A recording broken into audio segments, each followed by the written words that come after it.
संजय राउत को ईडी ने कोर्ट में किया पेश। ईडी ने कोर्ट से 8 दिन की रिमांड मांगी है।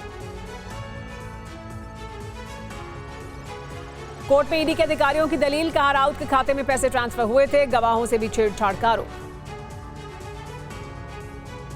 गिरफ्तारी के बाद संजय राउत का बड़ा बयान, कहा हमें खत्म करने की हो रही है साजिश।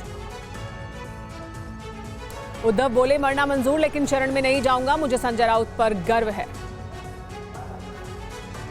उद्धव ठाकरे की संजय राउत की गिरफ्तारी पर चेतावनी, कहा वक्त बदलता रहता है, जब हमारा वक्त आएगा तो सोचिए क्या होगा।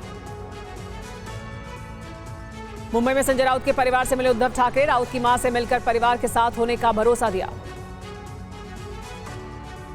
संजय राउत की गिरफ्तारी से शिव सैनिकों में आक्रोश, नासिक में ईडी और केंद्र सरकार के खिलाफ किया प्रदर्शन। औरंगाबाद में भी शिवसेना कार्यकर्ताओं का हल्ला बोल, हाथों में झंडे लेकर केंद्र सरकार के खिलाफ किया प्रदर्शन। लोग कहते हैं महिलाओं के लिए ही टीवी सीरियल बनाई जाती है, आप उसे बदल दो। सफल महिलाओं से सफलता का पाठ पढ़िए। फ्रीडम ऐप को अभी डाउनलोड कीजिए।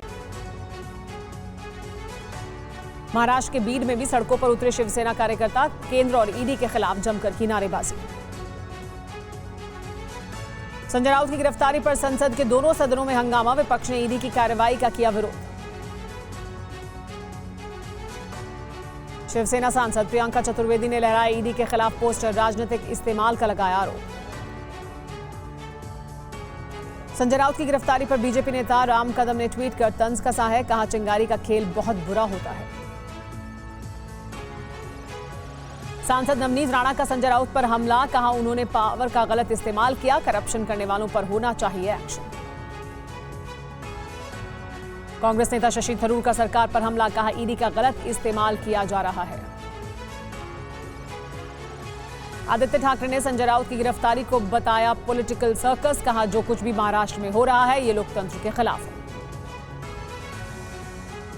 संजय राउत की गिरफ्तारी पर बोले कांग्रेस नेता मल्लिकार्जुन खड़गे, विपक्ष को दबाना चाहती है सरकार, कानून के तहत होना चाहिए एक्शन। राज्यसभा में पीयूष गोयल का ईडी पर बयान, कहा सरकार एजेंसियों के काम में दखल नहीं देती, नियमानुसार हो रही है कार्रवाई। संजय राउत के समर्थन में उतरी कांग्रेस, अधीर रंजन चौधरी बोले संजय राउत का एक ही अपराध है कि वो बीजेपी से नहीं डरे।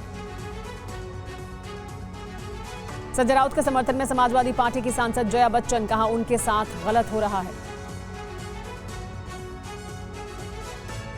अर्पिता और पार्थ से अब तक 50 घंटे से भी ज्यादा की पूछताछ, ईडी सवाल जवाब की कर रही है वीडियोग्राफी।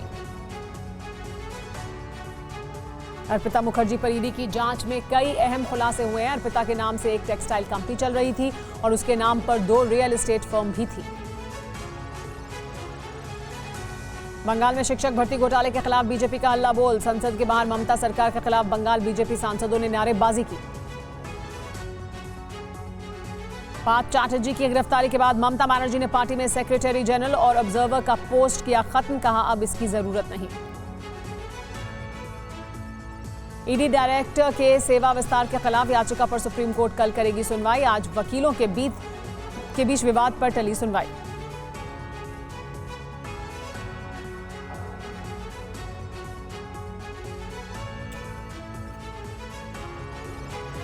लोग कहते हैं महिलाओं के लिए ही टीवी सीरियल बनाई जाती है, आप उसे बदल दो।